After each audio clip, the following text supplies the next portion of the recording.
rural areas in 2040, addressing global challenges. I think it's okay, no? Okay.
Koncept pametne vasi je splet aktivnosti, s katerimi želimo zadržati prebivalstvo na podeželju. Trend selitve ljudi iz podeželja v mesta je precej velik in kolikor želimo imeti ljudi na podeželju, le-ti pričakujejo kvalitetno infrastrukturo, rabimo šole, rabimo vrtce, rabimo socialne storitve in v tej dolgoročni viziji razvoja podeželja so pravzaprav zajeti vsi ti koncepti, ki so na eni strani najprej povezani s kmetijstvom, gozdarstvom kot osnovni dejavnosti na podeželju, zelo hitro pa tu preidemo na ostale storitve, kot je turizem na podeželju, kot je mobilnost na podeželju.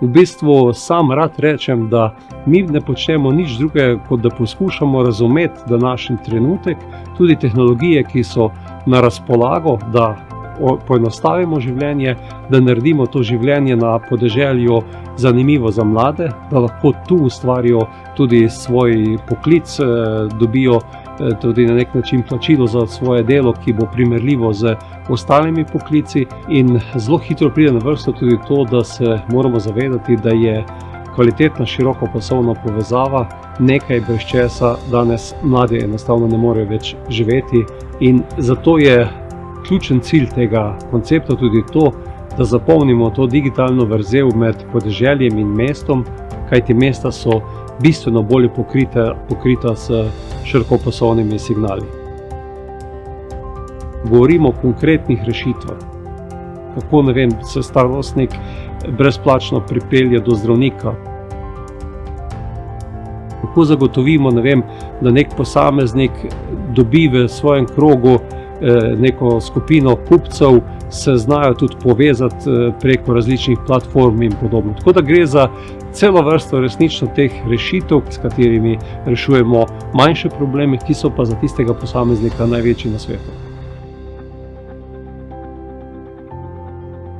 Globalno gledano je značilno, da je ta velika rast prebivalstva, ki se dogaja v zadnjih letih, desetletjih, vezana predvsem na rast števila prebivalcev v velikih mestih.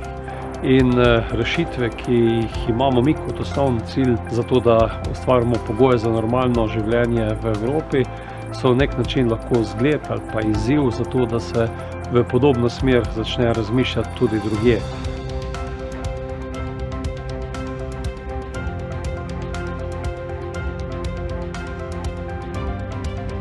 V času COVID krize smo prepoznali, kako je lahko podeželsko okolje zelo kvalitetno bivalno okolje. Mislim, da na podeželju ohranjamo to, kar bomo najbolj potrebovali v naslednjih letih, desetletjih, da se še slišimo, da se vidimo, da ostanemo človeku. In zato mislim, da je ta koncept tudi za neko vzdržno, odporno družbo zelo koristen in bo imel pozitivne rezultate na dolgi rok.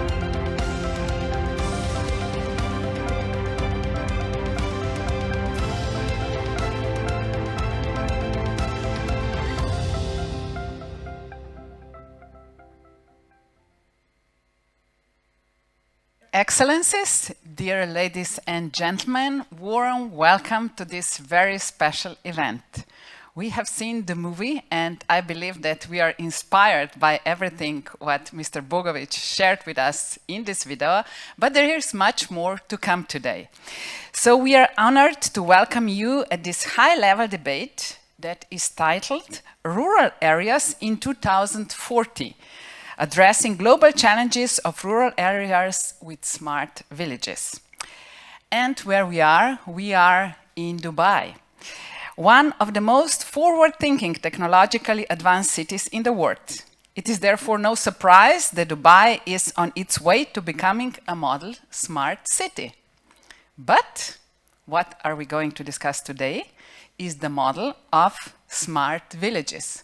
What is needed to develop them, how to enable good life for everyone in smart villages, and how to spread this idea, hopefully, out of Europe globally. So synergies, state-of-the-art technology and artificial intelligence is the way forward and can have a significant positive impact on rural and remote communities. And as we have seen during the COVID times, we have learned how good and great enabler technology can actually be.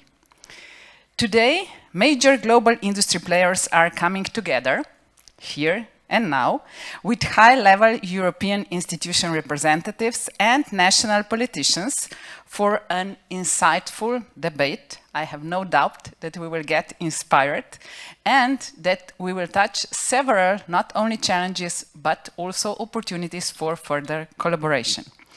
So warm welcome also to all those who are with us in this virtual world following this discussion online. There is a great community around that. And of course, let me thank the co-organizers of this event. We will see that collaboration is the key. Therefore, we have two co-organizers. So, the first is, of course, the Slovenian presidency of the Council of the European Union, the country of Slovenia, the only country with love in its name, for those who are not aware of that yet. And member of the European Parliament, Franc Bogovič, our superhero, is the other co-host on behalf of the Rumra and Smart Villages Intergroup in the European Parliament. So in the following 2 hours, or a little bit less, we will have the opportunity to meet other distinguished guests and speakers here on the stage. But let me first invite Mr. Matic Vovk, the one of the two co-organizers, to give us few introductory words on behalf of Slovenia, since he is the Commissioner General of the Republic of Slovenia for EXPO. So, Mr. Vovk, please, the stage is yours.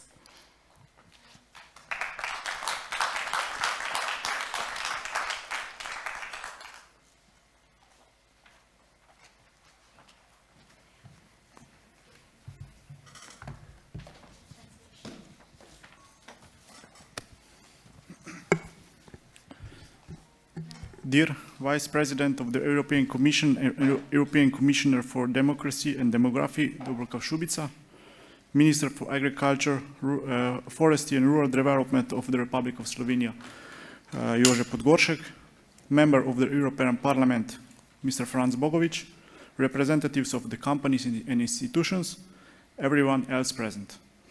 I'm honored to take part of this such an important debate on how to tackle the global challenges of rural areas, because of the future of humanity will be largely depend on how well we understand how to coordinate the development of urban and rural areas.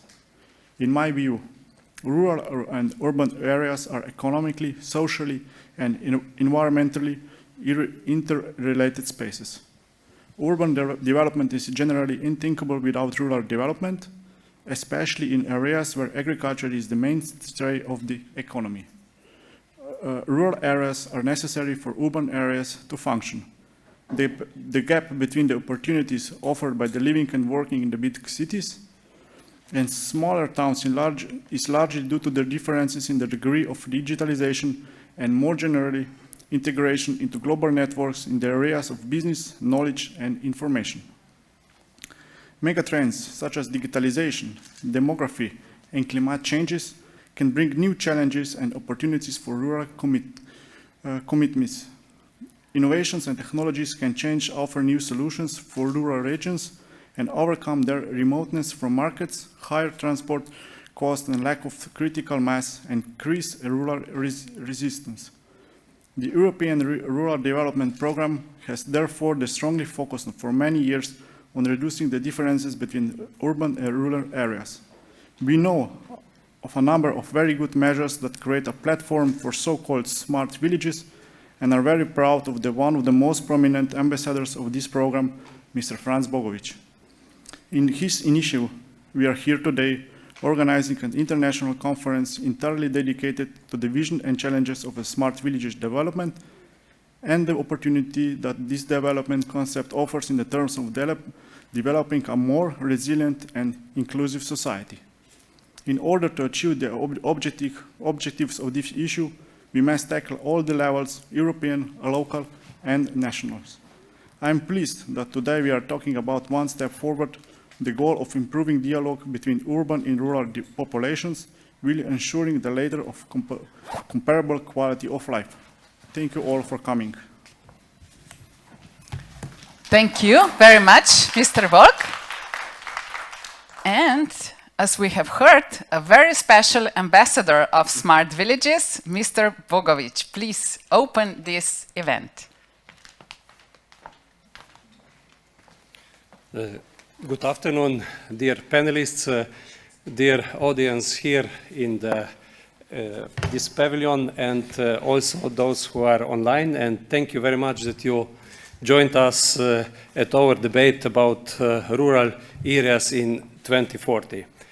Thanks, Commissioner General of Republic Slovenia of Expo, Matic Volk, for your opening remarks, and thanks you and thanks to Spirit Slovenia, Slovenian public agency, for invitation that we can speak about this important topic on Expo during the Slovenian presidency of the Council of the EU. In the European Parliament, we work hard on the development of the concept of smart villages last 6 years. COVID crisis showed us how important it is that we have developed and resilient rural areas. Rural areas with good communal, educational, cultural, health, social infrastructure, rural areas which have quality broadband connectivity and developed services. It is a big honor, and it's also very important that we debate about global challenges of rural areas with smart villages at Dubai World Expo. The idea of smart villages is a global idea. The proof for this are our eminent guests. So, dear Vice President of the European Commissioner, Commissioner Dubravka Šuica, Commissioner for Democracy and Democracy, welcome here in Dubai. It's a big honor that we are again together at these topics, and for sure it will be very interesting that you will present us about European long-term vision for rural areas 2040. With us today is also Super-Regional Coordinator of the FAO, Dino Francescuti Motis, who will present us FAO 1000 Smart Villages Initiative. Slovenian Minister for Agriculture, Forestry and Food, and Presiding Minister of the Agriculture and Fisheries Council of the EU, Jože Podgoršek, welcome. And we expect that you will explain us what Slovenia do and what European Union do or our activities on rural development after new CAP, also farm to fork strategy and other important strategy which accept we in the European Union. In the Smart Villages concept, we speak about needs of people who live in rural areas. We try to find a solution which ensure quality life and jobs for everyone. And I'm very happy that today are with us with their video messages two excellent ladies, Chenesai Mangoma, CEO of Chenesai Africa and Creative Industry Trade Strategist, who will present us the challenges and her activities in rural areas in Zimbabwe in Africa. And today is with us also Doris Letina, Vice President of the European Council of Young Farmers, who will speak about important role of young farmers and ladies in rural areas. Smart Villages concept brings us a lot of new technological solutions in smart farming, digital platforms, connect farmers and consumers, and enable short supply chain. We need connectivity to develop tourism, which bring new jobs in rural areas. We have new solutions for mobility in rural areas. Renewable energy produced in rural areas give new opportunities for people living in rural areas and help to save the planet. There are new solutions in e-health. We have smart silver villages, which bring solutions for older people. Business sector can develop the technical solutions, technical solution for rural areas.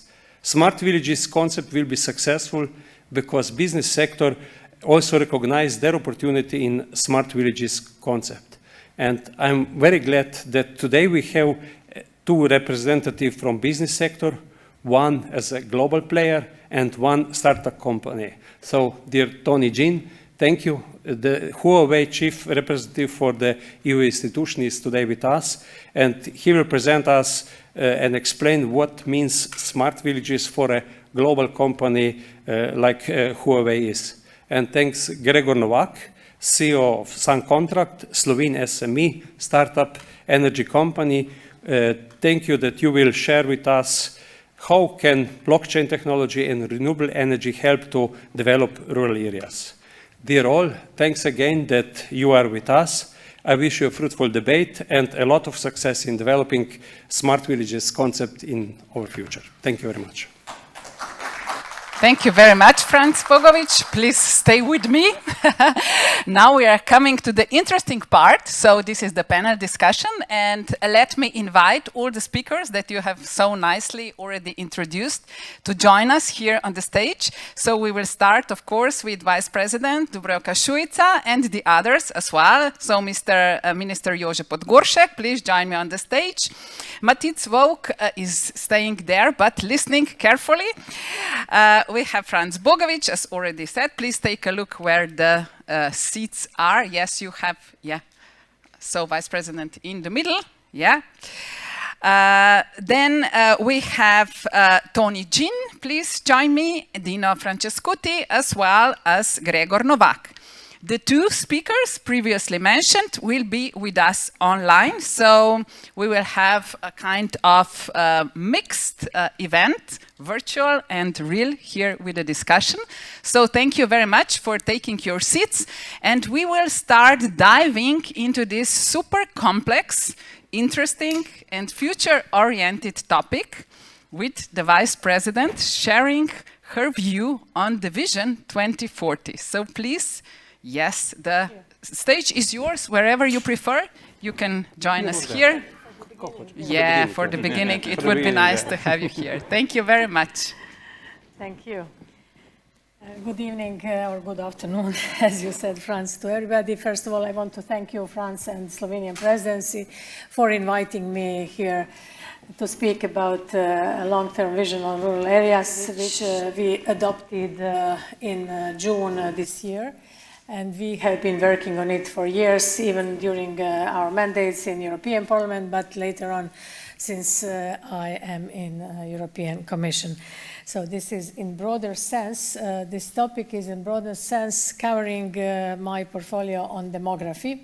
As you know, I'm in charge of democracy and demography, but this demography part is broader than birth rates and mortality rates. We are talking about creating environment for our citizens to live in rural areas which are very attractive, and we are trying to make them more attractive. So, dear Excellencies, dear fellow speakers, ladies and gentlemen, after months of confinement due to the pandemic, the Dubai World Expo is a timely opportunity for leaders and decision makers to come together. You know that Dubai is a vibrant city that stimulates our imagination. It is an inspirational example of what can happen when we have capacity to see a place that can be more than a fishing village. When we have the capacity to have a vision for the future and allow the potential of every village to emerge, stronger, connected, resilient, prosperous. These are four pillars underpinning the long-term vision for rural areas adopted by the European Commission, as I already said, on 30th of June. Therefore, it is appropriate that we present this vision here during the Expo Week of Urban and Rural Development. The world itself is a village. So, while of course the vision focuses on European territories, our rural areas share challenges and opportunities with many other rural areas across the globe. With this vision, there is enormous potential for an exchange and sharing of best practices across our global village for our global village. The long-term vision is developed not only for rural areas, but crucially with rural areas. This participatory approach continues as we implement the actions set out in the vision. Take as an example our Rural Pact. This pact brings together rural stakeholders with all levels of administration, local, national and European. all with the aim of making rural areas attractive places to live and work. Next year, we will provide a toolkit for beneficiaries to support them as they navigate the opportunities that the various post-2020 EU funds are offering. The Long-Term Visions Action Plan proposes tangible flagship projects. These include remote working and services. They also include mobility, business creation, and innovation in rural areas. In today's world, as all of you know, digital connectivity is vital and infrastructure as water supply. A vision flagship project called Rural Digital Futures is all about boosting sustainable digital transformation of rural areas. In addition, a rural observatory will be set up within the European Commission to improve data collection and analysis on rural areas. Throughout the action plan of the long-term vision, we will also support activities of smart villages. This initiative is an excellent example of involving stakeholders and local communities to come up with innovative solutions at the very local level. The Smart Villages initiative was promoted at the European level in 2017 by members of the European Parliament together with the European Commission. The Commission initiated a specific action on smart villages. Our policies aim to provide opportunities for rural villages facing similar challenges. Many rural areas in Europe are facing major challenges. Depopulation and particularly young people moving away, centralization of public services, struggling businesses and decreasing job opportunities, all of this creates a gap. In a variety of ways, rural areas are our source of life. Rural areas provide our food security. Rural areas provide us with biodiversity. They are at the basis for a green and sustainable economic development. They also provide us with many renewable resources. In the European Union, and indeed globally, we need a robust policy approach to close the gaps for rural areas and to harness their potential. We need to connect our rural areas with the surrounding areas and also with cities in a sustainable way. This will help facilitate business creation. Rural areas are a global issue. We hope that this vision can be an inspiration to comprehensive action on rural issues outside the Union. I believe our joint efforts are key to ensuring that we leave no one and nowhere behind, especially in rural areas. Let me be clear. Our rural areas are a hive of activity and a source of tremendous vitality and renewal. We must embrace and enhance their attractive, vibrant, and dynamic character, today and for generations to come. We can only do this by bringing together all actors from local, as you are doing today, France and Slovenian presidency, from local, regional, national, and European level. This is where the Rural Pact I spoke about comes in. But crucially, we also need to bring global actors together. The European Union does not function in isolation. We work in close partnership with third countries to take forward the global rural agenda. We look forward to exploring the opportunities to deepen our cooperation with Arab states in this field. The European Union has endorsed the FAO's Rural Youth Action Plan with a special focus on youth and young women and girls. We work closely with the OECD to develop future-proof rural development policy frameworks to meet the sustainable development agenda and goals, of course. Together with the African Union, the European Union is committed to the sustainable development of Africa's agriculture sector and rural areas. Our ambition to support rural areas goes hand in hand with technology and artificial intelligence. Indeed, artificial intelligence is a strategic technology of the 21st century. It drives the digitalization of our economies and has the capacity to boost productivity and economic gains. Artificial intelligence and other digital technologies can also help us face the demographic, economic, and the environmental challenges of the agriculture sector. Artificial intelligence and robotics can improve efficiency and economic and environmental sustainability. They can help make rural living, smart villages and farming more attractive to younger generations, but also for older generations, given the demographic trend of aging in Europe. Indeed, aging can be the spark for creating new developments. We must grasp the economic opportunities and the innovative character of the silver economy. You mentioned silver villages. I'm thinking here about innovative technologies, products and services, including in the health sector, that the silver economy is capable of generating. The silver economy is expected to grow by about 5% a year to 5.7 trillion euros in 2025. It ranked among sovereign nations. The European silver economy would be the third largest economy in the world, behind only the USA and China. And it will continue to grow. Smart villages can seize this opportunity.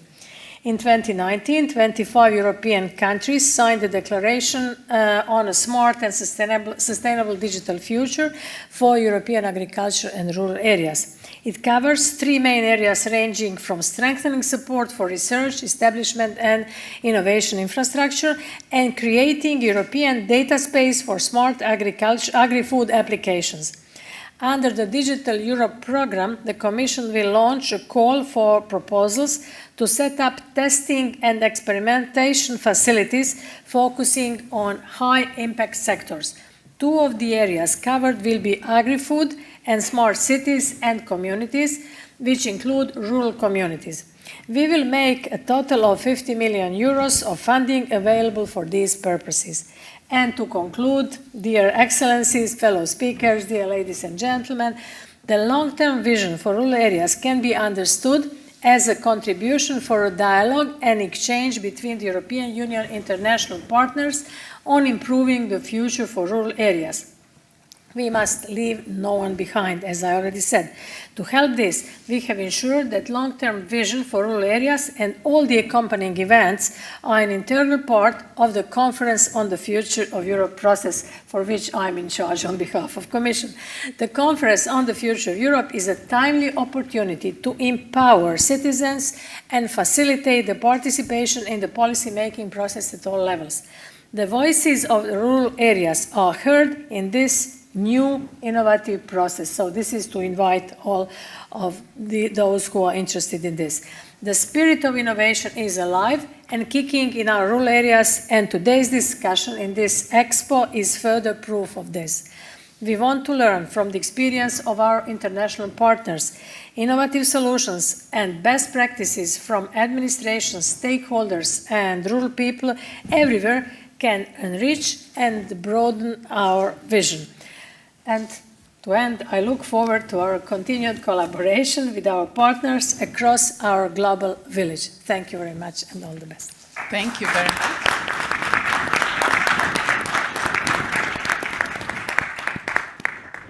Wow. I guess that we are inspired. Vice President Šuica, you touched all the points, actually, that are so important for this transition. So before we open the podium, I forgot to introduce myself.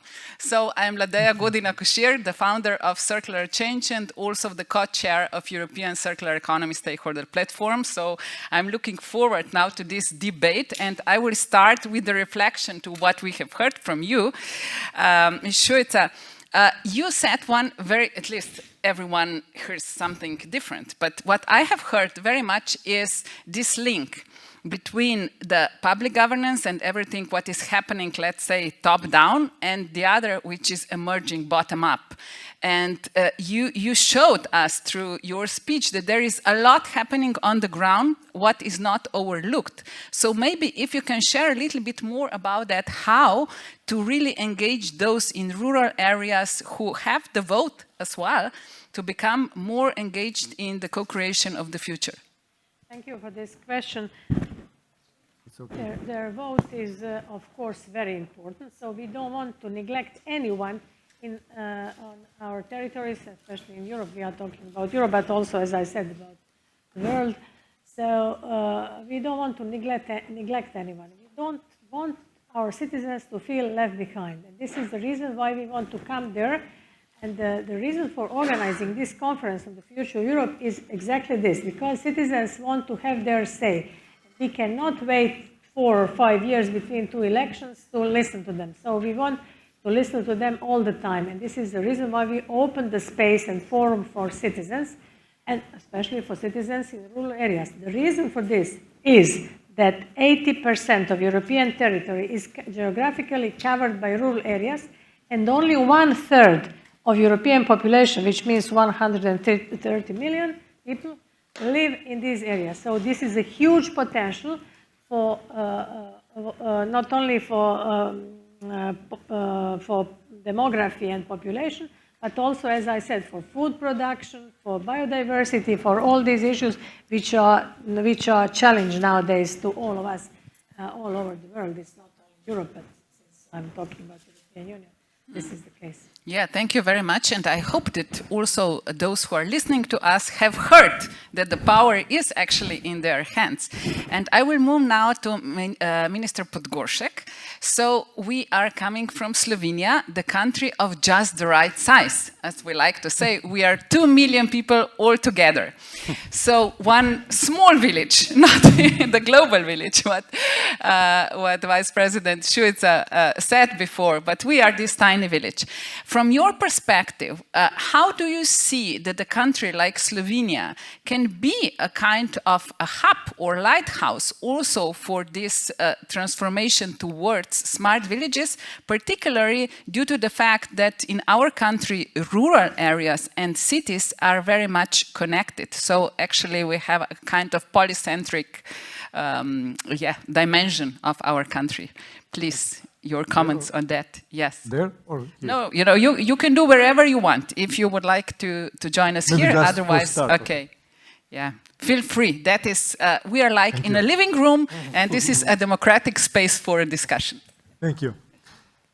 First of all, I would like to say that I'm really honored to be here to discuss about really important questions about rural development, about rural areas.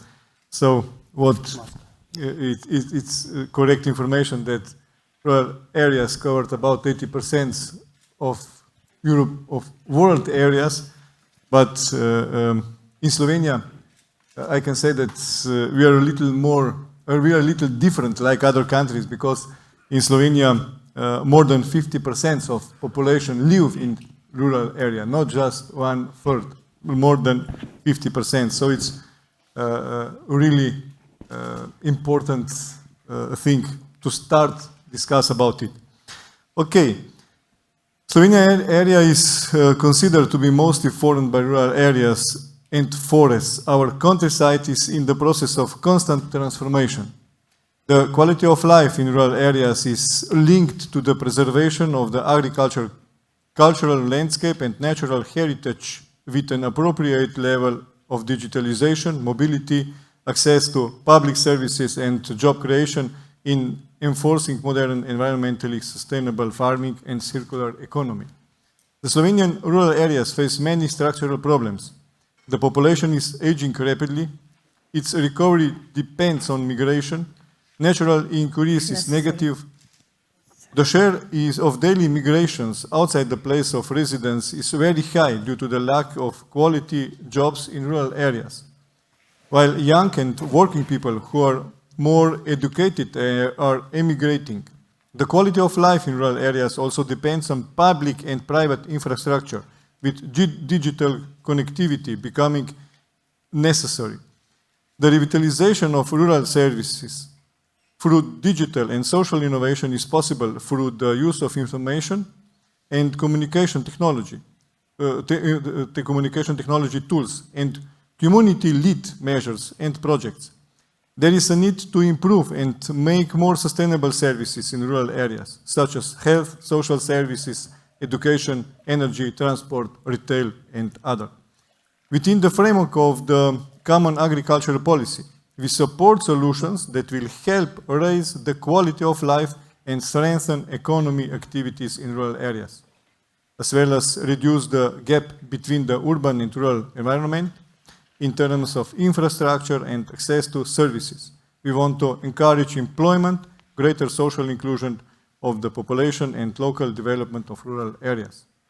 We believe that digitalization in agriculture must be one of the priorities of the common agricultural, of the future common agricultural policy, as the use of new information tools and technologies such as precision measuring equipment, Internet of Things, sensors, geopositioning systems, big data, drones and robotics, databases and innovation lead to greater competitiveness, better governance and reduced administrative burdens.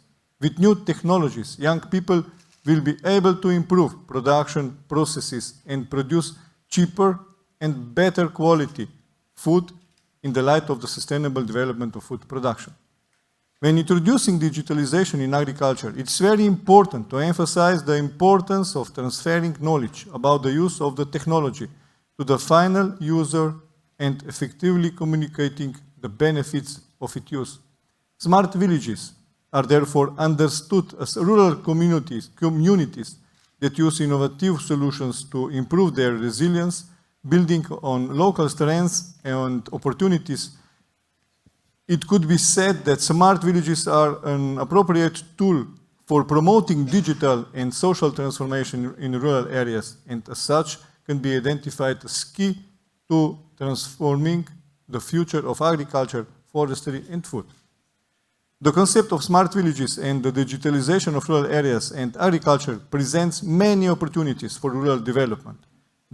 Our ministry is already promoting support in smart villages, smart solutions, and digitalization on rural areas horizontally at various levels. First, through the National Rural Network. Second, through investment measures. Third, through European Innovation Partnership, EIP, projects. And the last one, through bottom-up supports or leader approach. You mentioned it. Slovenia has recognized the important role of digitalization and largely introducing it into the agriculture sector. Through the next-gen mechanism, recovery and resilience mechanism, we will carry out 8 projects in the field of digitalization in agriculture. I would like to highlight 2 of them. The first project is the establishment of data warehouse with a strong emphasis on data interoperability, which will be managed by our ministry with constituent bodies and stakeholders from the field of work. The project will to connect and distribute data that is often difficult to connect and inaccessible to all stakeholders. It will provide comprehensive information related to the entity and to the agricultural holding and related geo-information with other data, while it will be possible to make complex analysis, models, and forecasts. The second project I am highlighting here is the establishment of the farm sustainability tools, FAST, with which the farmer will be able to monitor the balance between the main nutrients in the production area, review the legal requirements for nutrients, access to soil data, and to data relevant to nutrient management. And I would like to just notice the 2 examples of good practices from the European Innovation Partnership projects. First one is development of modern analytical system in support of farm consulting through the development of empirically supported industry circles and the development of a computer system for business decision making on farms. And the second one, introduction of new mechanical and automated technologies for sustainable grape production in vineyard. I can say for last one, we can produce better quality with less pesticides. That's all for. That's a lot, if we can do that. Thank you very much, Minister, for these words. And Slovenia, we say that we are green, yes, creative, and smart. And you nicely emphasized all 3 aspects of that. And before, Vice President mentioned also the importance of different generations to be involved into this transformation. and you touched several, let's say, pilot projects related to digitalization. So my question would go a little bit in the direction how to assure good quality of life for all generations. So for young people, that is definitely important that they can implement all that, but at the same time we have this silver population who should also be treated in a proper way. Maybe this bridge between generations. I know it's a hard question, so... Our goals are maybe a little more visionary. We would like to find a solution to have, develop our rural areas for all generations and also for both genders. So it's really important also for the women in the rural areas. How can we do it? We have to build, we have to develop really good infrastructure, which we mentioned already. I'm sure that it's possible. We have to find a solution to develop our infrastructure, internet, I don't know, each infrastructure which we need in rural areas, also with social activities, with cultural activities, because also I'm also living in rural area, and I also like to go to, I don't know, some cultural activities. So we have to build it also in rural areas. So we have to find a solution to develop the rural areas as our cities. So it's the most important thing. And of course, we have to find also a solution to develop also agriculture sector in rural areas, because agriculture sector is the most important sector in rural areas. Because of them, we have rural areas as we have in Slovenia at the moment. Yeah. So we have really beautiful country because of agriculture in rural areas. Mm-hmm. Thank you very much for this.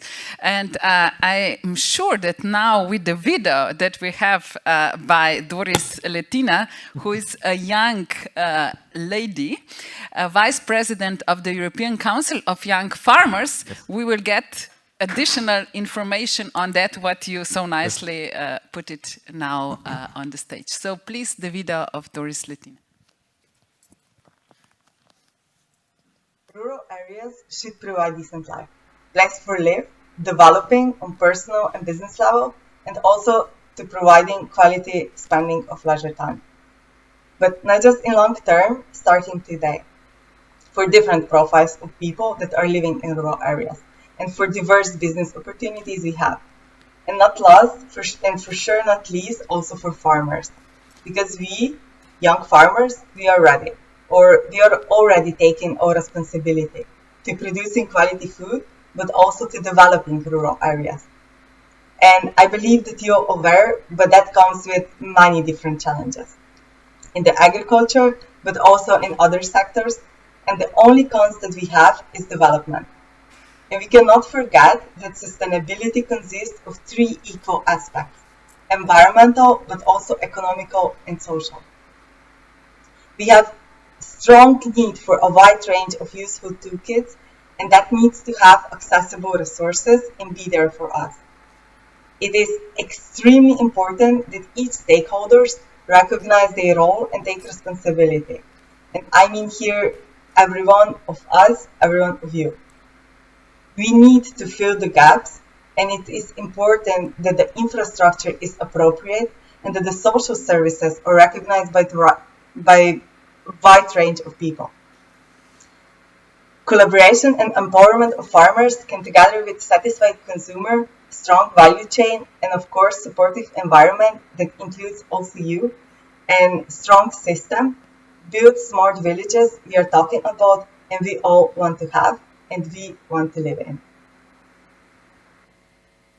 Thank you for the message. So young people are engaged and aware of all dimensions of this sustainable transformation, as we have heard, the environmental one, economic one, social one.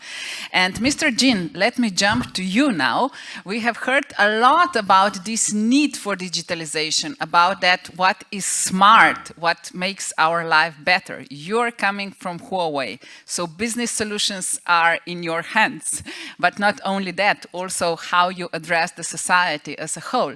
So maybe your reflection and concrete examples of that, what makes a village smart?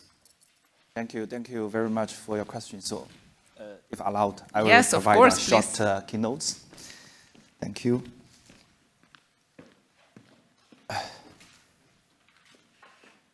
So, honorable guests, dear Vice President Suisha, Minister Bogovič, and MEP Bogovič. So, ladies and gentlemen, though, as you know, that it's really a great honor to be here today in the Expo Dubai 2020 and being hosted by the fast-tasting country of Slovenia. For me, Slovenia and Dubai, have two things in common. Firstly, the unique beauty and immense potential, and second, their ambitions to build a greener and a smarter society. So, in fact, we are now speaking very close to the Slovenia Pavilion. This extraordinary pavilion shows the combination of nature and the technologies is the secret to unblocking sustainable progress for all. This is exactly the formula that we can well apply to our rural areas. To show how, let me take you from this floating forest showing in the pavilion to our floating solar panels in Europe. In the Dutch town of Zwolle, combining the power of the northern suns and the strength of the river IJssel, we have built the largest floating solar park in Europe, together with our German partners from BayWa. So our lightweight and highly efficient inverter there produced 60% of the total city swallows, the energy needs. So imagine if these kind of floating solar panels are able to install in the Adriatic coast, from the Dubrovnik to Koper. Croatia and Slovenia could become the greener solutions to the European energy challenges. So let's look at the inland rural connectivities. You mentioning digitalizations, that's the fundamental issues. The rural coverage nowadays has the challenges because of the costs are too high and the return of the revenue is too low. So consequently, people are reluctant to invest on the rural coverages. This is the reality. So Huawei changed this by developing a new product line dedicated to the rural coverage solutions. So in the past 5 years, we allocated 1,500 engineers globally to work on the rural solutions, like the AirPoint for the fiber to the home, fixed wireless access enabled by 5G, and the rural start platform. Thanks to the innovations, driving down the total cost by at least 30% and reducing the deployment time by 80%. So we have now made it much easier for the telecom operators to build a size in the villages as small as 500 people. Imagine what this could mean for Blestanica in Slovenia or Groznia in Croatia. So, for example, our rural start platform is deployed in 60 countries and connects more than 50 million people in the rural areas. So it has fundamentally changed their lives by bringing them into digital age. This is the first step in transforming villages into smart villages. We already discussed that. And then, therefore, the future of the rural deployment. So we are very proud that in this year, the Barcelona Mobile Congress 2021, Huawei Rural Start Pro won the GSMA Global Mobile Award for Best Mobile Innovations. So you may be wondering why Huawei is the biggest innovator in rural connectivities. It's not so high, profit business sectors. The answer is because Huawei are more mission-driven rather than profit-driven. So Huawei has a mission to bring connectivities to every person who needs it, regardless of where they live, to leave no one behind. So next to connectivities, a key element to rural development is smart agricultures, precision farmings, so which we are empowering our 5G and other solutions. And you may be thinking, what about the digital skills? Will our farmers be able to use these innovations? So the answer is yes. Huawei are training the next generation of agriculture engineers and the farmers. So in Europe, Huawei has set up more than 150 ICT academies and certified over 20,000 digital professionals in areas like connectivities, computing, big data, and artificial intelligence. Currently, 3% of those professionals are specialized in agriculture sector. It's low. We know that this has to improve. So this is why we plan to increase this to 15% in the near future as part of the 35 million euros investment that we announced last week in the Huawei European Innovation Day in Vienna. Ladies and gentlemen, connecting minds is the bedrock of the creating common future. In the spirit of this Expo Dubai 2020, let's celebrate the power of global collaborations to build a greener and a smarter world. So I'm convinced that if we all play our part well, if we harness the potential of digital solutions, our rural areas will not be seen as a problem anymore, but rather as an opportunity. So we have what is needed to make it happen. So let's work together for a greener, smarter futures where no one is left behind. Thank you. Thank you very much. Thank you very much for this important message. Not to leave anyone behind, it's sometimes difficult. And what you mentioned was also the important aspect of education. Because recently we did a study, a foresight exercise actually for Eastern Europe and Central Europe on that, what the future of bioeconomy and circular economy might be. And we came to the insight that there is a lack of knowledge and of collaboration related to the implementation of digitalization. So how do you see, particularly now the Europe, I must say, and the opportunities that there are for educating, engaging, and bringing all that to everyone, as you said? This is so critical that and urgent for everybody agreed that to let the next generation to have the digital skills, especially in the rural areas. I fully agree. So I think firstly, we have to introduce the basic ultra broadband, the connectivities in the rural areas. Everybody experienced the pandemic, the lockdown. Actually, somehow it brings some positive signs because everybody has a laptop, personal computer or smartphone in order to enjoy the remote education, communications. So sometimes it's boring, okay, but for the businessman. But with the latest innovation, such kind of virtual reality, algorithm reality, the 360-degree virtual demonstrations, the education, the training, the interaction will be interesting. So the rural area people will be able to, through this kind of interest education program, to learn the digital skills.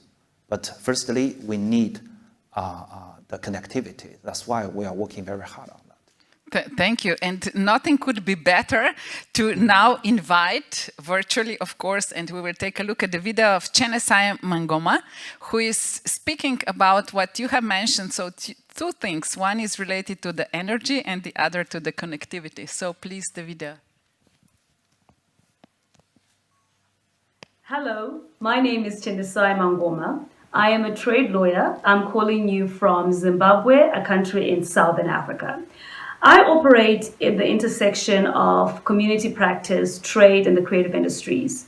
So the topic of Rural Development 2040 is absolutely very close to our heart, because when we think about inclusive development, we imagine that the 64% of our people in Zimbabwe that live in rural communities need solutions. On an average day in my practice, I meet several 15-year-old boys who do not have a computer, they do not have a cell phone, they do not have solar, they do not have electricity, they do not. The lists of do nots are the things that I encounter every day in my community practice. What I have come to understand, or a fact that I'm coming to appreciate, is the idea that human-centered development is very crucial as an ingredient to the solutioning that we bring to the table towards rural development across different areas and different regions. In our very brief solutioning, we have imagined that decentralization of trade, decentralization of creative markets, decentralization of activities could be a very quick and fast way to bring about much needed development in our areas. In my constitutional democracy of Zimbabwe, there is a constitutional principle that celebrates decentralization, the principle of devolution. Devolution in Zimbabwe is talking about how do we decentralize management, how do we incapacitate provincial and local government to be able to bring about development at the root where they operate. This goes back to the notion of human-centered development as a very sustainable solution towards coming up with solutions for development for rural areas. Back to the boy I meet every day, Farai. Farai will never catch up in this global village unless we figure out how we can have a biogas digester working so he can have electricity. So maybe he can access an internet point. If we don't figure out how to bring smart energy into his community, Farai might never be able to understand what Instagram, Facebook, LinkedIn mean. If we don't figure out how to bring about internet where Farai lives, Farai might never be able to search for sustainable agricultural means. If we don't bring about clean cooking energy, Farai will continue to chop down trees to cook his food. Thank you so much for having me so briefly. I look forward to working with you in part and in whole over the course of time as we think about sustainable ways to bring about rural development by 2040. Thank you very much.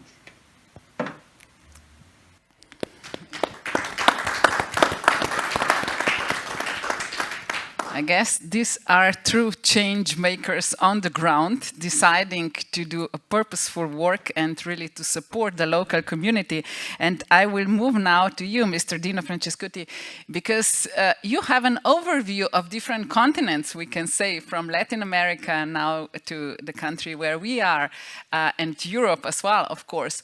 So what would you say, where do you see this potential that has to be nourished? Actually, and as we have heard, not to talk about what we do not have, but what we can enable. So where we are and what is that we should focus on, particularly for this sustainable future and for the smart life of everyone? Thank you. Can hear. We can hear you perfectly well, yeah. Thank you so much. Great question.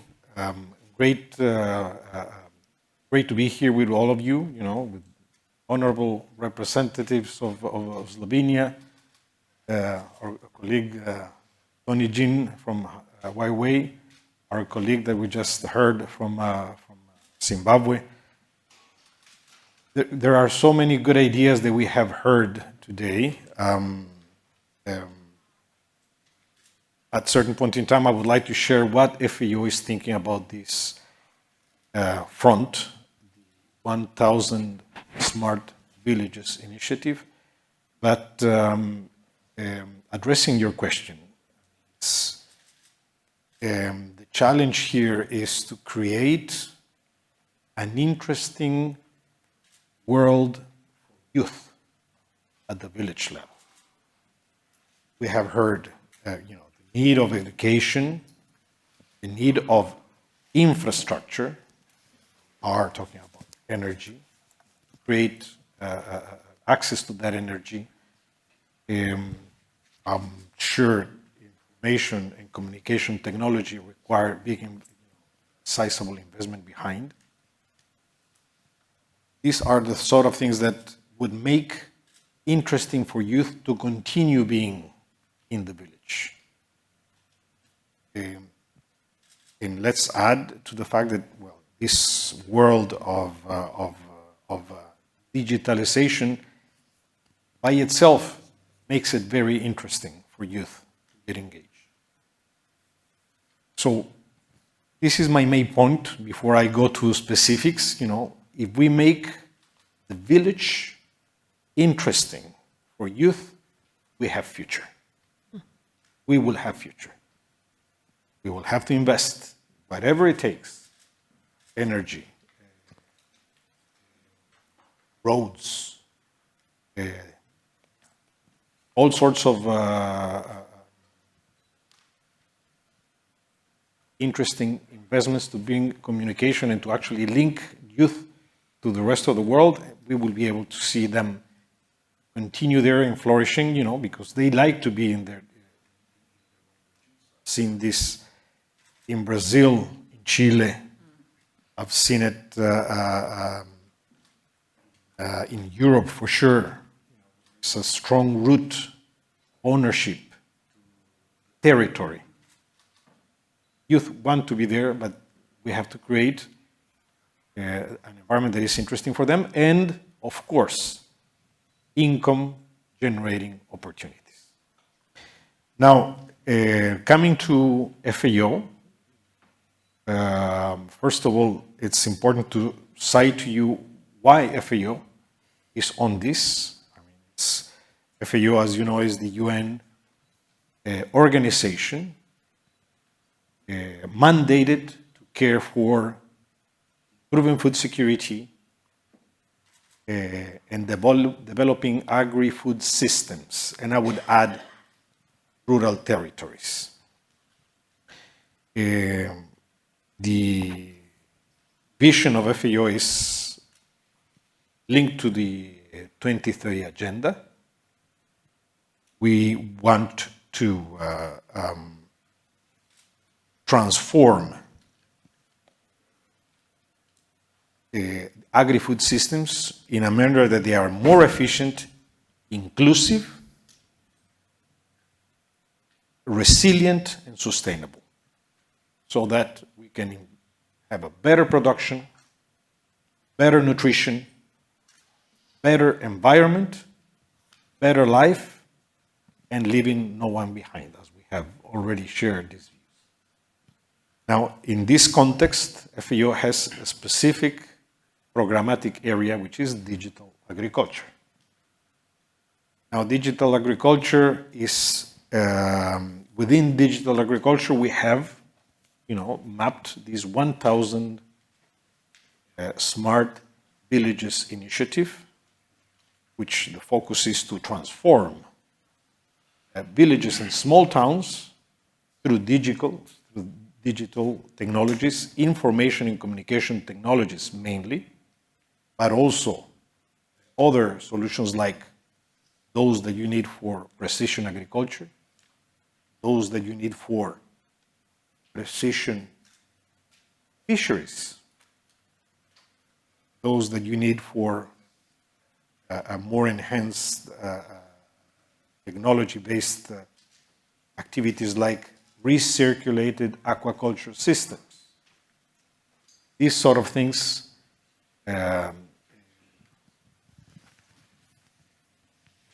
this 1,000 Smart Villages initiative is essentially focusing on 3 dimensions. On the production side, as we have heard, increase productivity through ICTs, enhance access to markets, e-commerce, facilitate the linkage of farmers to value chains, okay? But at the same time, improving the farmers' lives. That is, to give them access to financial services, including insurance, possibility of be well connected with farm registries, land registries. And a third dimension is the village itself, bringing public services to the level of the village. I always want to underline, keeping in mind that the youth are present, but obviously we want to have health, education, cultural activities that are the desired by the youth. These sort of elements. Now we are making this effort with some partners, UK, the USA, some global partners like Melinda Gates Foundation, but I can see that the efforts that the European Parliament and the European Commission are so much in line with what FAO is trying to get moving, that would only make sense to connect minds, connect our efforts. I would say that, and would probably end by bringing to the table the importance of a first point that you made at the beginning. Our plans, not only top-down, but bottom-up, in a way that we can, actors that can make a difference at the global level, the European Commission, the UN, but also at the local level, municipalities, and village associations. These efforts are certainly needed. How can FAO be involved in these efforts? Clearly, we are not a private sector that brings technology like Huawei is doing, or specific startups that can bring that experience, or we are not a specific government that is bringing the service and the resources to make it possible. We might be able to be contributing as a transition broker, utilizing some interesting... our topic, I see. So, to facilitate that encounter of ideas and that continuing of a planning process. Keeping in mind that when you plan, you want to make sure that whoever is sitting on that planning community take their own responsibility. Yeah, thank you for that. And I must give some subtitle to this because you mentioned transition brokers. Those are the people who are actually orchestrating these complex processes and bring different interests together so that we can co-create solutions. So thank you for mentioning that. And I will jump now to someone who is a front runner as well. So Mr. Gregor Novak, you are the one who is stepping out of the box, who is really not only the thinker, but also the doer. Your entrepreneurial path was not always easy, but you are persistent and you created a lot of solutions and you have a track record already to share with us. Please let us know how the villages are becoming more smart due to your solutions. Yeah, thank you very much for your question. Yes, I'm representing here Sun Contract. Actually, it's a digital blockchainized platform which connect energy consumers and energy producers directly without intermediate. Why is this important? Let's say, if you let me know just a few words, that I'm putting this Sun Contract, our thinking on the contest we are now facing. We know that now the world leaders are now gathering in Glasgow on COP26. It's very important for us, this gathering, and I hope so they will find really good agreements that we keep this planet overheated just to 1.5 degrees centigrade. Because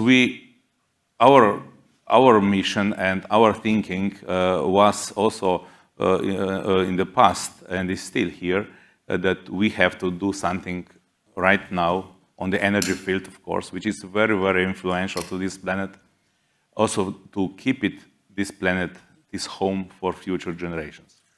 Like the colleague from Huawei said, that's the mission before the profit, and it's our mission before the profit to do something good for these future generations.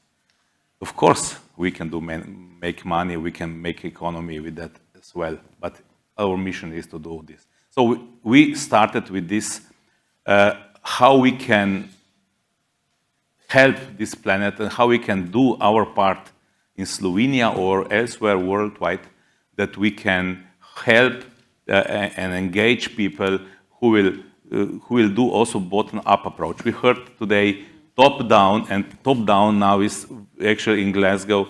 Top-down is Europe Union is doing very, very well. I appreciate that, because the really ambitious plan to be first carbon neutral continent, that's a big thing. And the plan for 2030, fit to 55. So these are really, really huge top-down approaches. We need them. But we need also bottom-up, and this we started even before this policy were on place. And we wanted to do a simple thing. Engage everybody. Everybody of you can be part of this transition, energy transition. And because, you know, the energy is highly regulated, and you cannot engage everybody, we wanted to find a way and how to do this. And in Europe Union, we actually like that is possible. This is liberalized market. And we found that a way within existing legislation that we can engage everybody who is producing energy, renewable energy, of course, can join to our platform, which is digital platform, and he can offer his energy surpluses. He can use, of course, from himself, and then later on offer to others, to the neighbors, to the other part of the country, or even other part of the Europe. This part is not yet done, but within the country is already done for 3 years, is already working, that he can share this energy, he can sell this energy directly without intermediate. And that's why we used here 2 technologies that are mentioned here today. One is blockchain, where actually enables us to bring another trust and transparency to the system, and that people can directly communicate and make agreements without any intermediate, and we all can trust. We know this is the essence of the blockchain. And of course, AI, artificial intelligence, which helps to put this together to be a service which is good for the customer. So this was actually our goal. We started this a few years ago, and 3 years ago, also with the help and together with Franc, Bogovič, we actually started some contract project.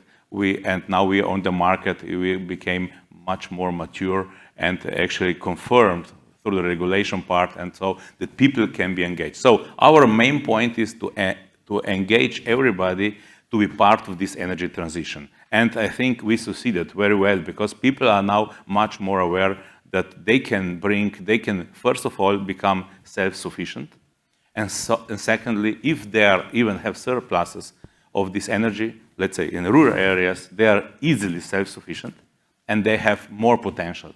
And this potential they can share, they can bring to urban areas and help, let's say, the villages to become self-sufficient, and then also the urban areas to become more self-sufficient and sustainable. And I think this is the bottom-up approach, when we have to do that with every household, every village, and then every town, country, and then the continents will become self-sufficient. And we are doing small parts, and we're doing this already for 3 years, and now is the next part, I see, to go also over cross-border and connect these communities together within Europe, of course, in the first stage, and then later on also in the other continents. Congratulations, I'm following your path for this. It's already the 4th year, I would say, huh? Actually, yeah. It's already the 4th year. So, and you are disrupting a very sensitive field of energy.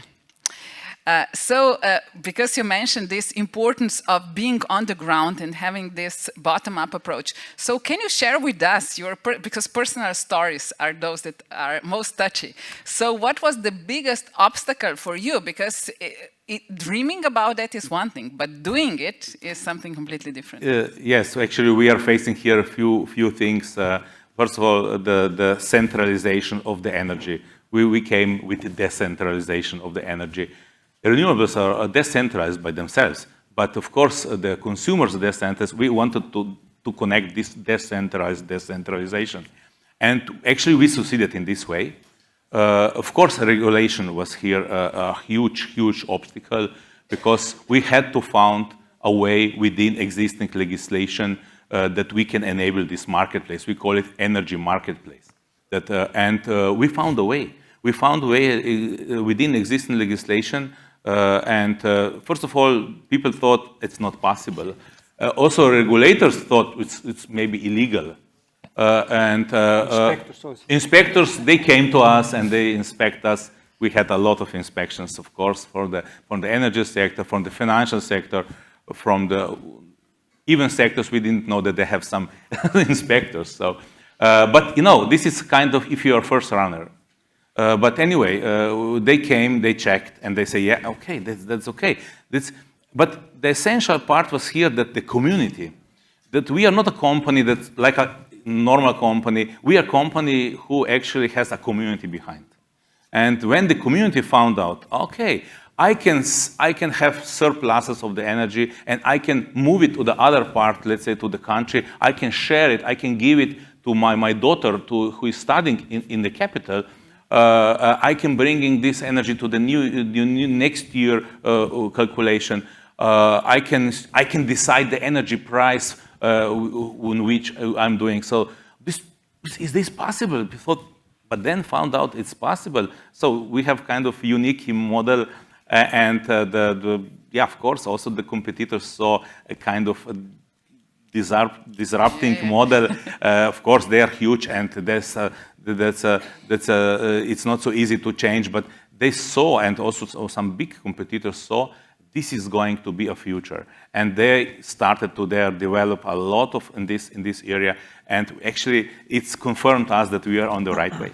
I guess that this is very, very important and encouraging message for everyone. Things are possible, but you dare to step out and do things differently. So thank you for sharing that. And as you said, it is all about collaboration. It is competition, but we are calling this now co-opetition, like we collaborate and compete at the same time. Exactly. So I think it's important. And now, Mr. Bogovič, because you are the one actually who is building this community that has been mentioned, and these smart villages are based on this feeling of belonging somewhere, of having others who can collaborate and who you can discuss things like that openly. So based on everything what we have heard so far, what would you expose as 3 lessons learned that you are most proud of on this journey of smart villages?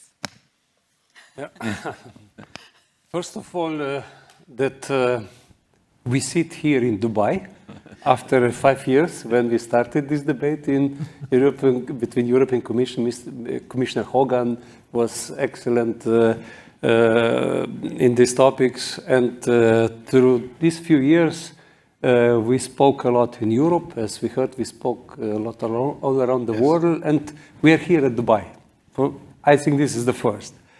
If I can say the second again, that if I look at EU policies, we have today smart strategy as part of CAP strategic plan.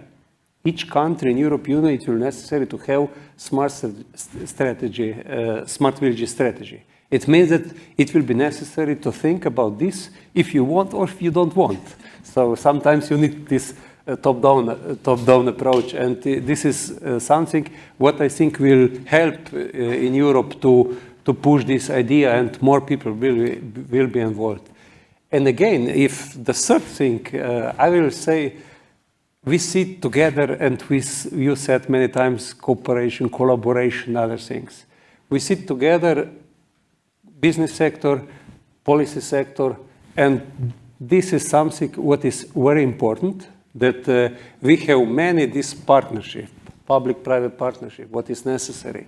If we don't have public policies, then this is the natural process of centralism, urbanization. It's not necessary to do nothing, and the world will be more urbanized. If you want polycentrical development, if you want smart villages, populated rural areas, you need policies. And through this, I think there are many other things what we recognized in in these few years, as we said, both bottom-up and top-down approach, if we want to develop this. And also what is very important, that we don't speak about no competition between cities and villages. We speak about how to work together, because villages are the best place for tourists, to come to villages, to sell their food to cities. So there is no competition. It's again how to make synergies. And we live, Slovenia, we are in Alpine region, where we can see great cooperation between, I don't know, Milano, Vienna, Munich, Ljubljana, and these rural areas. And this is a great example how it can exist. And what is also here, what was mentioned many times, that we know that usually in smart cities concept, we speak about big data, big money, and these things, and technological innovation. But here is first thing, think about people and think about social innovation.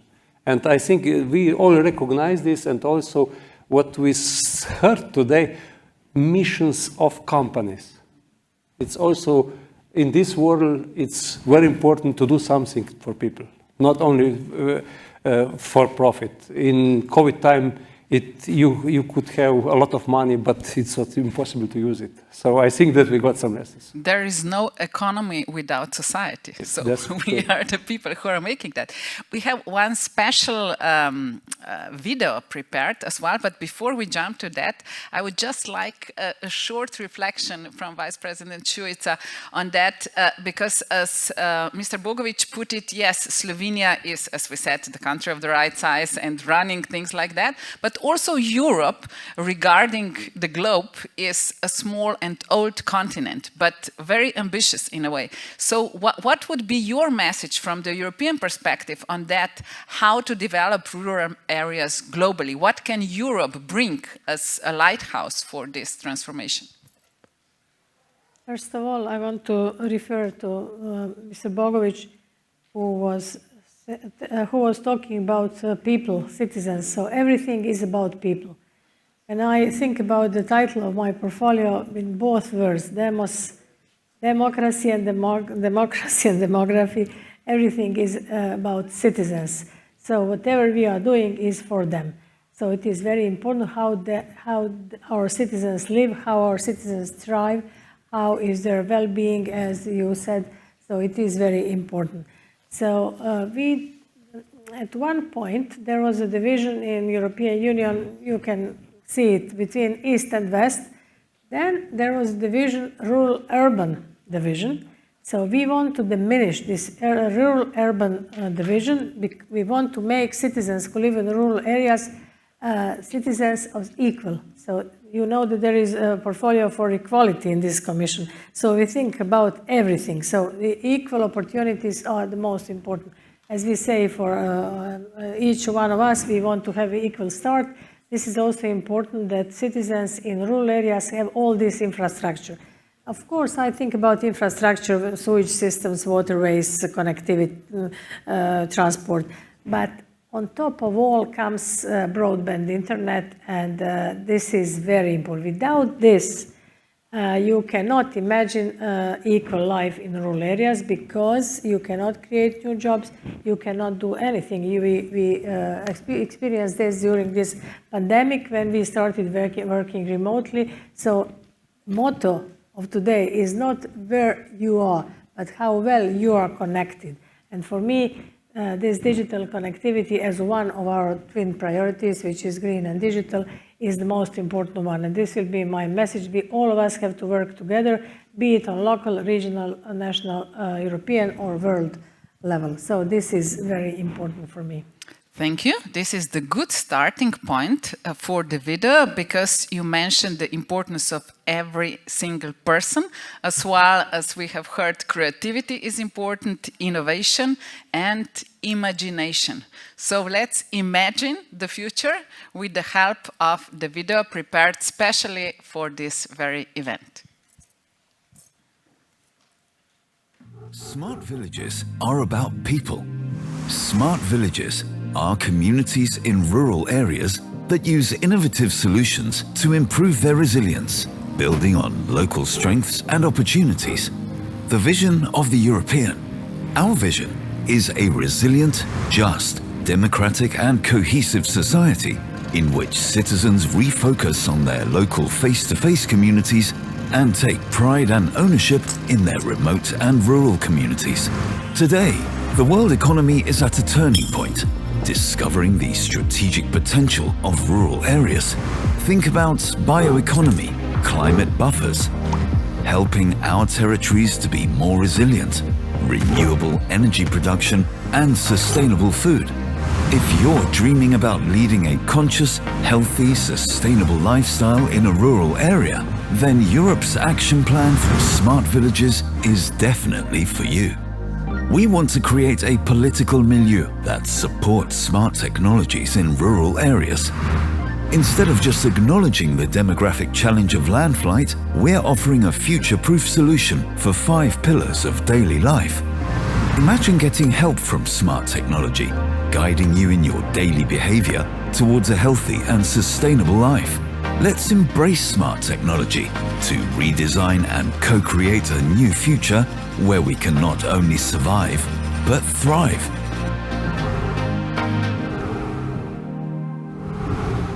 Brendan is a farmer in a rural area, and every day he tries to make agriculture sustainable and efficient.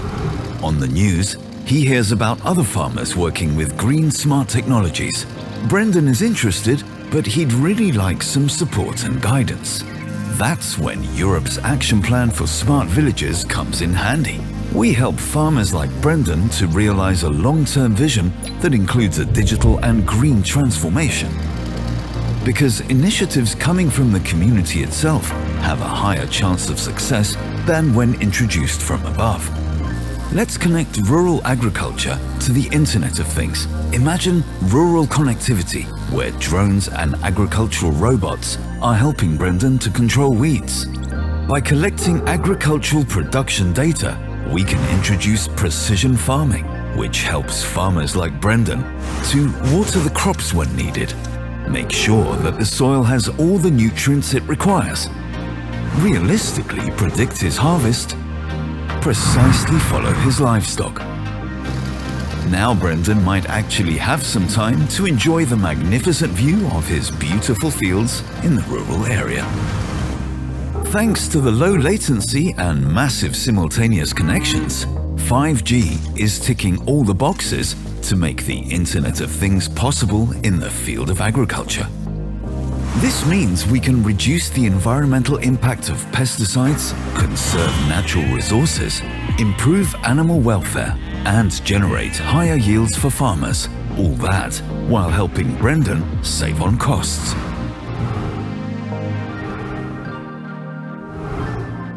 Caitlin is feeling sick again.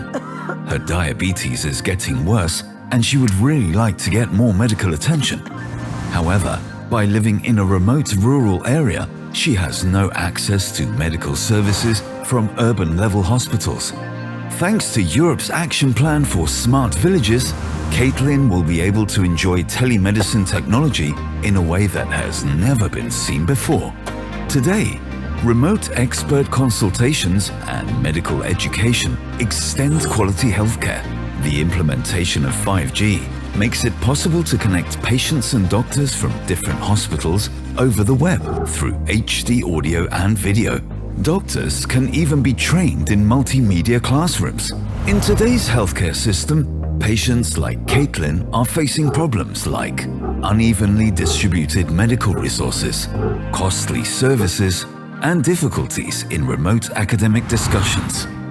Subsidiary support could help with scarce public healthcare services, but rural areas require a delicate balance between control and self-control. Europe's action plan for smart villages supports civic engagement in the technology development of rural areas.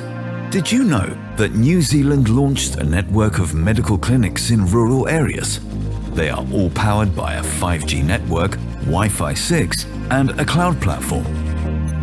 Furthermore, now doctors have fast and secure access to medical records and connectivity for medical devices.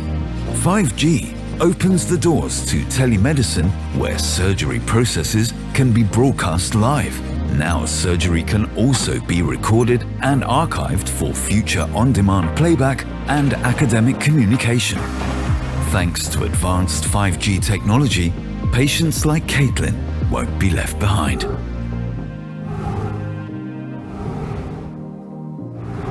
Times have changed, and IKEM needs to teach his classes differently. The pandemic fast-forwarded the digitalization in education. Distance learning and live virtual classrooms have become the new normal, but not all rural and remote areas were ready for this step. Unfortunately, IKEM has the needs, but not the facilities.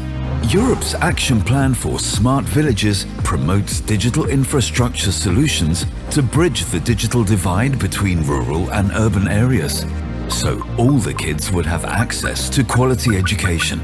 So how can digital infrastructure help teachers like IKEM? Firstly, we need a unified cloud platform that enables interactive teaching in real time to teachers, classrooms, and students. Secondly, we are all on a mission to connect schools without internet access. To do so, we provide revolutionary broadband connectivities to schools in rural and remote areas. Collaboration with service provider partners is key. Thirdly, we support the education of children and young people by donating tablets and laptops to teachers in schools. Let's improve the digital skills in rural areas so nobody's left behind. Europe's Action Plan for Smart Villages promotes equal access to quality education for all kids, so teachers like IKEM can close the digital gap between rural and urban education.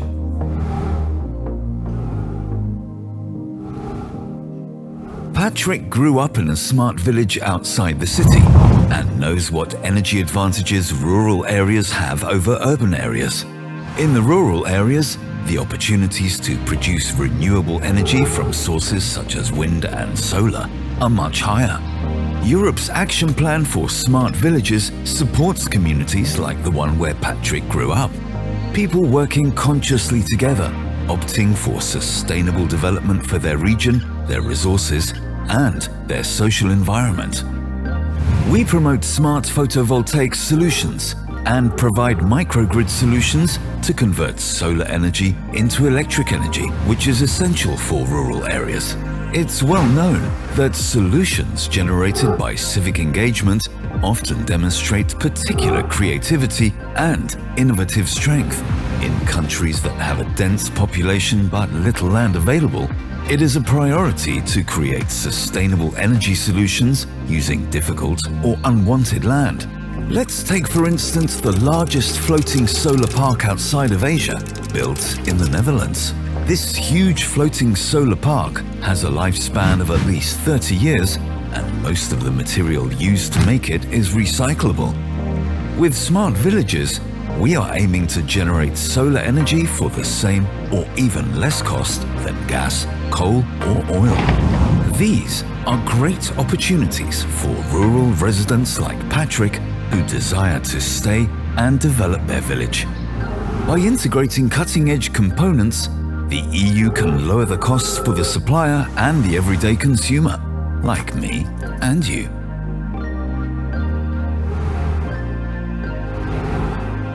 In today's world, urban mobility has been the center of transport development. However, rural regions that are structurally weak and disconnected have a huge untapped potential for smart and shared mobility options. Veronica is living in a rural valley area and she takes the car to go to work every day. She'd like to switch to a greener alternative though, but what are her options? Yes, the automobile industry is moving towards electric vehicles, but we need to deploy charging stations for electric vehicles in rural areas so people like Veronica don't need to worry about where to charge their cars. This will stimulate them to invest in greener and more sustainable cars. Europe's Action Plan for Smart Villages believes that the future of electric vehicle or EV charging infrastructure is green and efficient. To realize this, we need an industry ecosystem that consists of major operators, charging infrastructure manufacturers, and automotive enterprises. We also promote shared transport platforms. This is the future of mobility. We could reduce the number of vehicles on the road by 90%. This would result in 31 million motor vehicles on EU roads instead of 313 million. Additionally, it is much more realistic to equip 31 million vehicles with hydrogen, biogas, and electric engines. So we could decrease the size of roads, increase bike lanes, and pedestrian space. Green and efficient transport is the goal of smart villages. Together, let's enable Brendan, Caitlin, Ikem, Veronica, and Patrick, as well as all rural areas, to grow digitally in a green and responsible way. Smart villages are about people. So one applause, I guess.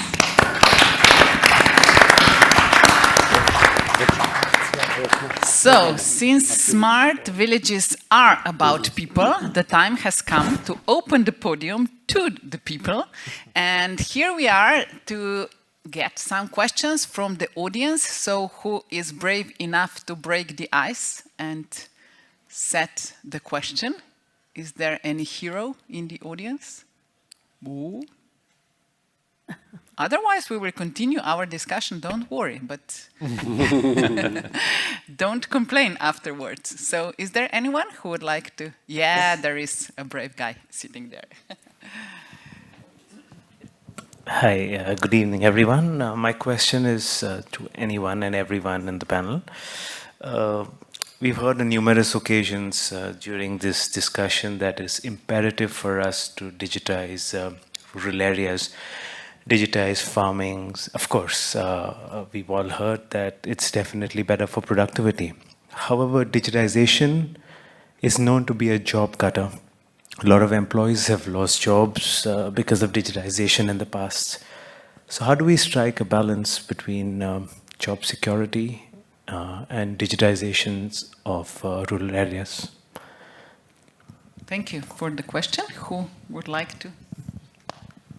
May I try to answer this question? We have this reskilling agenda in which we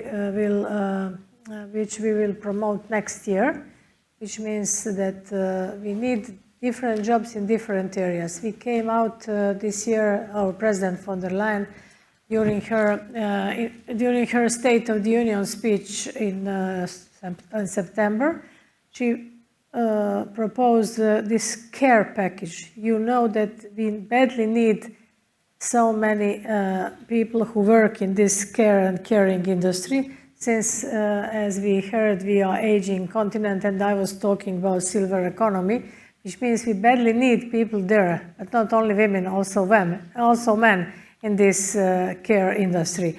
So we are working on this reskilling agenda because we need those people in different areas, in different fields. So this will be balanced, and we think about this. There is a lot more to say, but I don't want to. Yeah, Mr. Francescotti would like to add something. Thank you. Let me complement this point of view, President. I mean, I think it's a good point that you make us aware that there may be a trade-off there.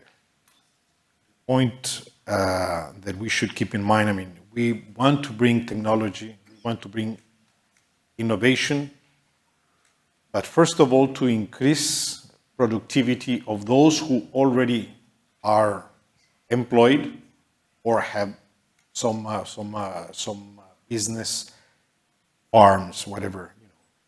Technology should come to enhance what they have. It is true that you can create a substitution of labor, but we are trying to utilize technology to bring services to people.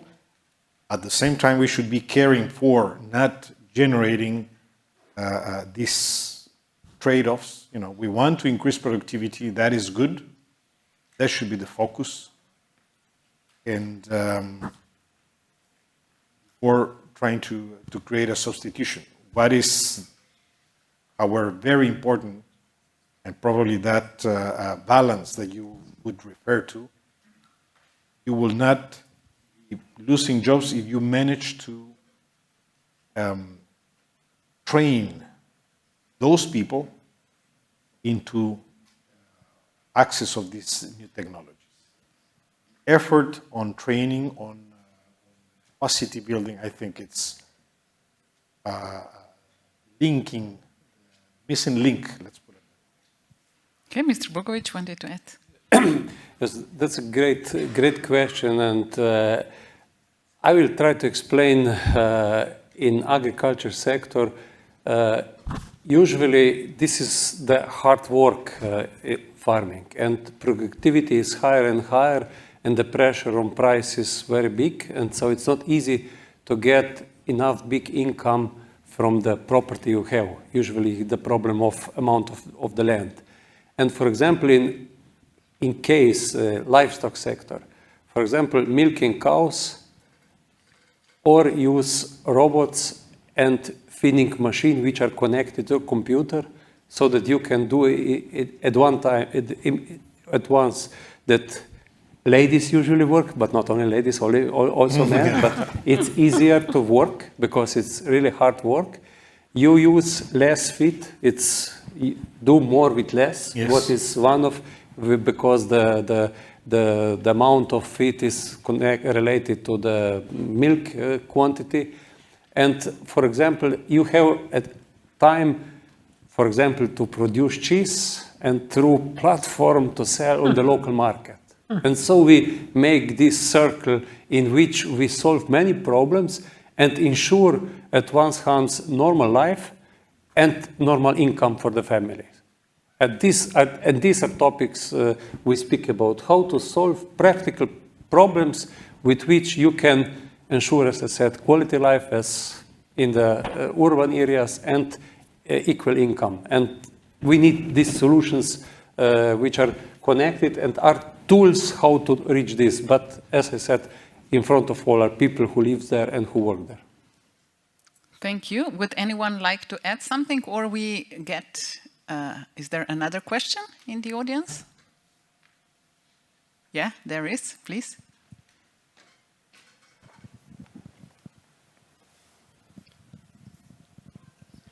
Thank you. It was a series of most interesting and challenging ideas that was brought out by the participants and the members of the panel. But there is one thing that I have failed to grasp, maybe it was my failing, but I have failed to grasp from any of those that expounded on the various benefits of the application of IT technology and so on and so on. And that is, with the increased involvement of technology, we require, to begin with, vastly increased amounts of investments. And I fail to see where the investments, or where will they come from, and will they enhance the productivity, and then what will we do with this surplus, the larger amounts of produce which are produced. We already have issues of wastage of food. I know part of it is distribution and so on.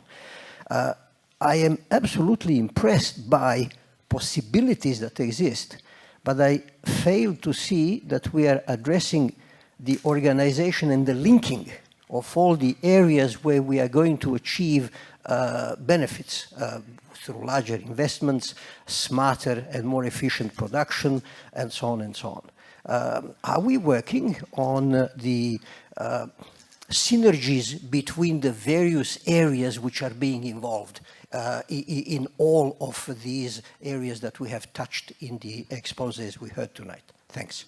Thank you for this question on systemic approach, which is crucial, actually. Who is going to answer? I will do a few sentences. Last week in European Parliament, we accept opinion on farm to fork strategy. This is one of these Green Deal umbrella strategy, which was proposed by European Commission, and we spoke exactly about all these topics, about whole chain, and from production on one side, and also environmental impact of agriculture, which is in some case too big and it must be reduced, and then relations in food chain, so that you ensure the fair income for everybody in food chain, and also we accept in this opinion the reduction of food waste for 30% till 2030 and 50% 2050. And all these topics are related with CAP policy, which is European Common Agriculture Policy, and these things will be connected also with money which European Union put to farmers, will be related with all these topics. So for sure you touch the basic topics, and but we, as I said, with this more sustainable agriculture, to avoid this surplus or some low-cost agriculture, with also we speak about quality of this food in this case, and also the impact on the environment. But on the other hand, respect also this growth of population all around the world, what is necessary to have in account. So, but I try to explain what is part of this farm to fork strategy, and in this strategy there are really all these questions put on place, and try to make solution, to find solutions for it. Yeah, Mr. Podgorshek was there also. Wanted. Then we go to you. Sorry. Thank you. I will complement your comment here, bringing the issue of financing of this technology change, technology transformation. Clearly so, you know, one way is to rethink the way we're spending resources, public resources, with a different vision. We would even say, be more strategic in the way we spend public resources. But the other area of financing is the private sector itself. So you have to understand how the private sector functions. Private sector brings technology, and very often what you need to be aware of is how to link into these value chains of this private sector. Sometimes it's only a matter of creating an interesting business reality for these global businesses or national businesses or local businesses to link and eventually finance some of this technology for these villages to come and address these. So understanding how the private sector functions and linking with them, and on the other side, be more strategic in the use of public. So we have heard now that resources are crucial, and one of the resources is time as well. And we came to the point where we have to conclude our discussion, but I'm sure it will be continued on through your forum on smart villages, so we will not leave anyone without the possibility to contribute. So I would like to close it with a very simple exercise, because we are running out of time. Just one word that resonates with you on the private level, to say so, with smart villages. So what would that one word be? And I will start with you. Self-sufficiency. Collaboration. Resilience. Think globally, work locally. Innovation. Creating the mind, changing the mind first. Mindset. So, Mindset. Thank you very much. I guess that the buzzwords are the right. Thanks a lot.